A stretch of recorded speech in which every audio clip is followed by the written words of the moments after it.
उसमें करीबन 50-60 मकाने हैं जिस पे ऐसे नोटिस लगाई गई है। लेकिन ये नोटिस लगाई गई है कि डायरेक्टली 15 दिनों के अंदर ये सब मकानें तोड़ी जाएगी।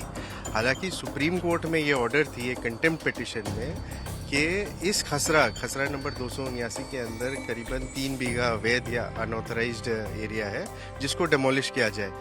दिल्ली के जामिया नगर में होने वाले बुलडोजर एक्शन में गाइडलाइंस का पालन न करने का मुद्दा उठाते हुए याचिकाकर्ता सुप्रीम कोर्ट पहुंचे हैं। आज मुख्य न्यायाधीश की अध्यक्षता वाली बेंच के सामने इस मामले को उठाया गया। हमारे साथ याचिकाकर्ता के वकील आदिल साहब हैं। आदिल साहब, ये क्या मामला है, किस इलाके का और कितने मकानों पर खतरा मंडरा रहा है बुलडोजर एक्शन का? देखिए, ये खसरा नंबर 279 और उसके इर्द गिर्द जो खसराएं हैं उसमें करीबन 50-60 मकाने हैं जिस पे ऐसे नोटिस लगाई गई है। लेकिन ये नोटिस लगाई गई है कि डायरेक्टली 15 दिनों के अंदर ये सब मकानें तोड़ी जाएगी। हालांकि सुप्रीम कोर्ट में ये ऑर्डर थी एक कंटेम्प्ट पिटिशन में कि इस खसरा नंबर 279 के अंदर करीबन 3 बीघा अवैध या अनऑथराइज्ड एरिया है जिसको डेमोलिश किया जाए। तो ऐसे होने पर ये वो जगह तो नहीं बनती है या ये मकाने उस जगह के अंदर नहीं आती है। तो इसी को लेकर के, और ये क्योंकि गाइडलाइंस की तौहीन हुई है तो इसी को लेकर के हम लोग ने मेंशन किया आज और मेंशनिंग अलाउ हुई है।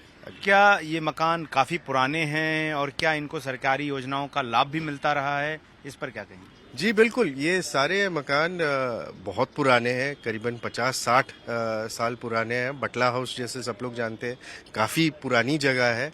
ये पीएम उदय स्कीम के भी अंदर आ चुके हैं। इलेक्ट्रिसिटी बिल वगैरह, नॉर्मल जल सेवा सब कुछ है यहाँ पर। तो ये एक ऑर्डिनरी म्यूनिसिपल इलाका हो चुकी है। जी, किन नियमों का पालन जो सुप्रीम कोर्ट द्वारा लेड गाइडलाइंस हैं, खुद जो चीफ जस्टिस BR गवई ने एक बार बनाई थी, किन किन चीजों का पालन नहीं किया गया इस पूरे मामले में? देखिए, इनको अपॉर्चुनिटी नहीं दी जा रही है अपनी बात रखने के लिए, अपनी पुष्टि करने के लिए। और जबकि ये इस पूरे प्रोसीडिंग्स के इसमें जब कोर्ट में जब ये मामला थी, कंटेम्प्ट पिटिशन थी, तभी भी इनको पार्टी नहीं बनाया गया था। तो ये सारी देखा जाए तो ये गाइडलाइंस की तौहीन हुई है और इस हिसाब से डिमोलिशन हुई है। चलिए, तो गाइडलाइंस की तौहीन हुई है और यही वजह है कि सुप्रीम कोर्ट इस मामले में सुनवाई के लिए अगले हफ्ते तैयार होगा।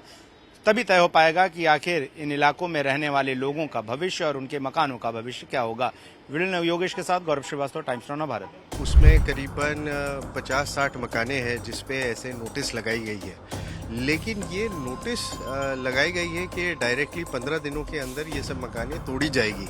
हालांकि सुप्रीम कोर्ट में ये ऑर्डर थी एक कंटेम्प्ट पिटिशन में कि इस खसरा नंबर 279 के अंदर करीबन 3 बीघा अवैध या अनऑथराइज्ड एरिया है जिसको डेमोलिश किया जाए।